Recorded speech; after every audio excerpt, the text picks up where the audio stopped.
Hello and welcome to our FinovateFall 25 and 5 video interview series. My name is David Penn. I'm a research analyst with Finovate. Joining me today is Ryan Kanan. He is CEO of DocFox. DocFox is one of the companies that's going to be demonstrating its technology at FinovateFall in New York City in September. Ryan, thank you very much for joining us today. Thanks for having me, David. So before we begin, I thought maybe you could give us just a quick, maybe 1 or 2 sentence introduction to your company for those folks who are just meeting you for the first time. We'll have an opportunity to talk more about DocFox during our brief conversation today, but maybe just a little something to sort of set the table before we begin. Sure, absolutely. So DocFox really automates business onboarding for banks, credit unions, and fintechs. And we're currently in just over 200 financial institutions, helping them streamline what is otherwise a pretty manual and intensive task. Oh, excellent, excellent. And again, we'll talk a little bit more about DocFox over the course of our conversation. Speaking of which, are you ready to go? I am. Let's do it. All righty, here we go. Starting from the top. What's your favorite meal of the day? Breakfast, lunch, or dinner? Definitely breakfast. Eggs hollandaise would be my favorite one. Oof, not a bad way to start the day. What about your favorite season of the year? Spring. Spring. Your favorite sport or recreational activity, either watching or playing? So I recently, during COVID, took up sailing. So I would say that that's been a lot of fun. Oh, excellent. That sounds like a lot of fun. What would you say is your favorite vacation spot or getaway?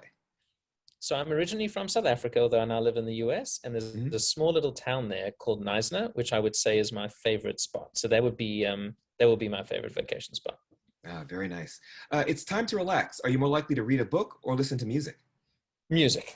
Music, excellent. Do you own a smartwatch? I do. Apple Watch. There we go. Let's see. Do you use a robo-advisor for your own personal investing? I don't. I have used Robinhood before, but I don't use robo-advisor. Alrighty. What would you say is your favorite mode of public transportation? So I recently moved to Boston, so I'd have to say the T. Ah, there we go. Do you own more in digital assets like Bitcoin or more in physical assets like gold? So I've never held cryptos, but I've traded a lot of cryptos. Ah. And so I think that's the piece for me. So a little bit, not sure I want to hold to, I'm not one of the hold for lifers. Exactly. Without naming names, what does your current bank do right? I'd say the digital experience. Okay. And without naming names, what does your current bank need to do better? The personal experience. So I think, yeah, I'm a big thing of, I don't think you want to just go digital with no human connection or interactivity. And I think if you can get both, done right in terms of the mix between personal connection and establishing great client service, while at the same time making sure you can create an incredible digital experience, I think that's where you can really win out. Yeah, absolutely. Who would you say is the most inspirational person in technology to you right now?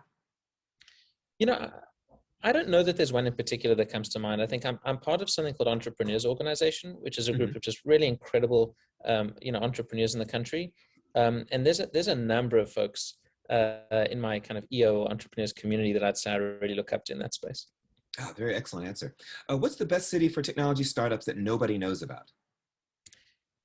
That no one knows about is interesting. So we have a few offices around the world, and I would say that one place for us where I'm originally from, which has been incredible, is Johannesburg, South Africa.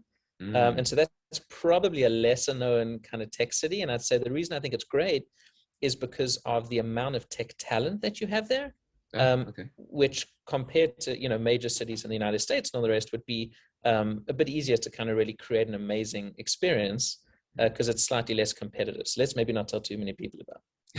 Let's keep it as it is. What would you say is your most unpopular or controversial technology opinion? I actually don't know. I have to say, I think on the tech, maybe it's that I don't, I'm not prepared to hold any cryptos, but just prepared to, to kind of trade them.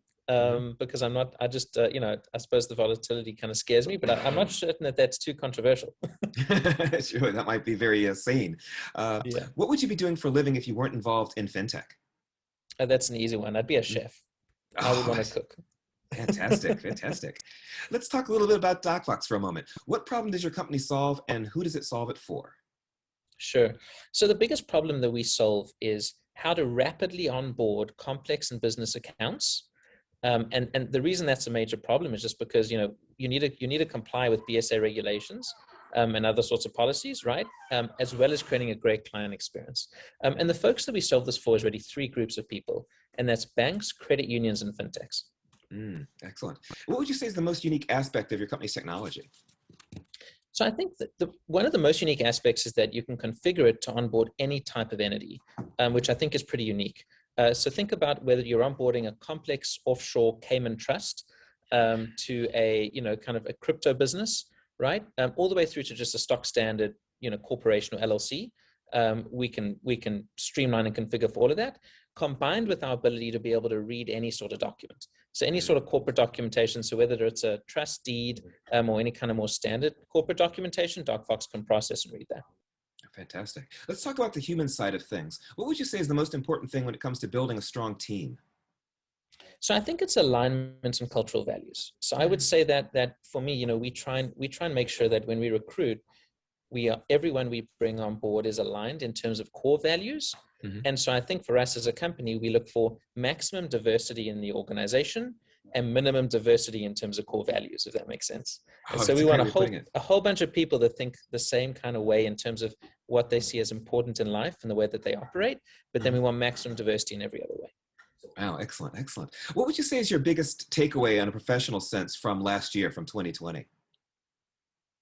I think one of the biggest takeaways for me is realizing just how quickly an industry can shift and change, right? And I mean, COVID's not, there's events that have happened, kind of throughout the past couple of decades that have done this. But I think the personal learning for me is just how fast an entire industry can be uprooted and shifted. And I think for us, we help with remote account opening and remote onboarding. And if you think about in banking, there was such a major shift where there was a huge concern around before COVID, community banks, credit unions, what is their relevance? Are they going away?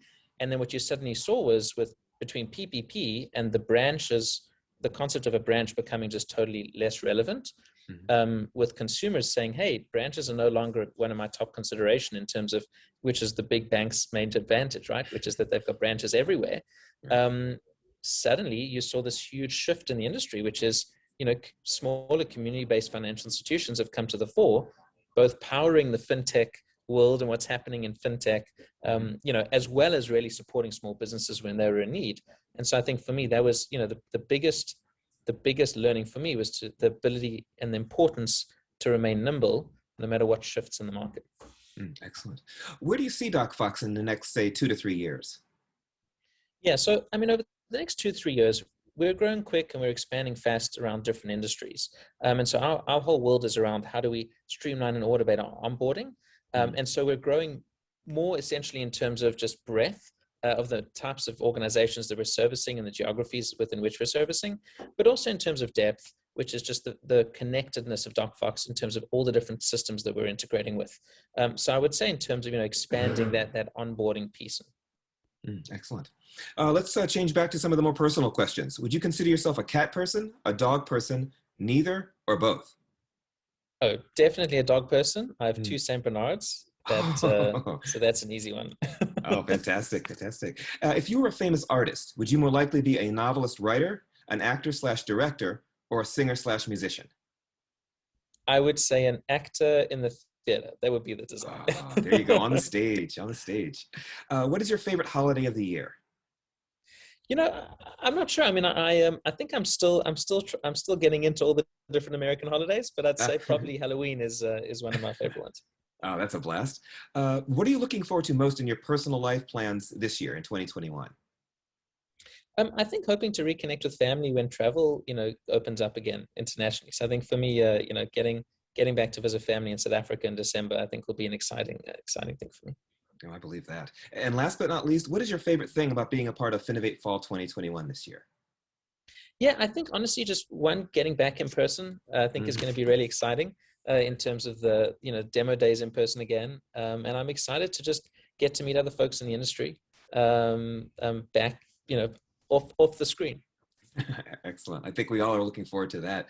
And that's our 25 and 5. Thank you very much for participating in it. Thanks so much, David. Really appreciate it. Yeah, excellent. So they'll go ahead and edit after that. And we are all set. Thank you very much. That was really fun. Great. David, really appreciate your time. Thanks so much. You bet, you bet. And we'll look forward to seeing you next month in New York.